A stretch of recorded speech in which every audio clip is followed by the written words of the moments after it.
Hair transplant हा टक्कलपणावरचा एक खात्रीशीर उपाय आहे। 4 महिन्यापूर्वी मला म्हणजे केस नव्हती जास्त किंवा केस विरळ होती आणि माझ्या मित्राने इकडचा पत्ता दिला मला निर्मितीचा। इकडे मी आलो, हेअर ट्रान्सफर झालं। आता मला माझ्या मित्रांसोबत फिरायला वगैरे काही वाटत नाही, बाहेर पाहुण्या वगैरे मध्ये जायला काही वाटत नाही। एक वेगळा कॉन्फिडन्स निर्माण झालेला आहे माझ्या। तुम्हाला जर हेअर ट्रान्सप्लांटचे असे सुंदर रिझल्ट हवे असतील किंवा हेअर ट्रान्सप्लांट बद्दलच्या काही शंका असतील तर खाली दिलेल्या नंबरवरती जरूर संपर्क साधा। हेअर ट्रान्सप्लांटसह निर्मिती कॉस्मेटिकमध्ये होतात सौंदर्य वाढवण्याच्या विविध प्रकारच्या ट्रीटमेंट आणि शस्त्रक्रिया। नाक, चेहरा, स्तन आणि पोट यांच्या कॉस्मेटिक सर्जरी तसेच लेझर ट्रीटमेंट यासाठी संपर्क साधा निर्मिती कॉस्मेटिक।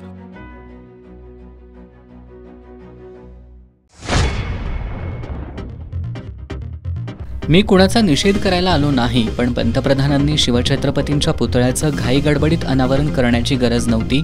राजकोट किल्ला भेटीवेळी खासदार शाहू महाराज छत्रपती यांचं प्रतिपादन।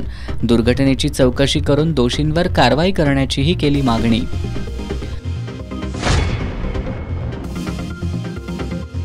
विधानसभा निवडणूक डोळ्यासमोर ठेवून गोकुळ दूध संघाच्या बदनामीचं राजकारण सुरू आहे। संघाच्या संचालक मंडळाच्या बैठकांना गैरहजर राहणाऱ्यांनी नाहक टीका करू नये, गोकुळचे अध्यक्ष अरुण डोंगळेंचा संचालिका शौमिका महाडिकांना टोला। आत्ताच्या मराठा आरक्षण चळवळीमागे राजकीय हेतू, अण्णासाहेब पाटील आर्थिक मागास विकास महामंडळाचे अध्यक्ष नरेंद्र पाटील यांचा आरोप।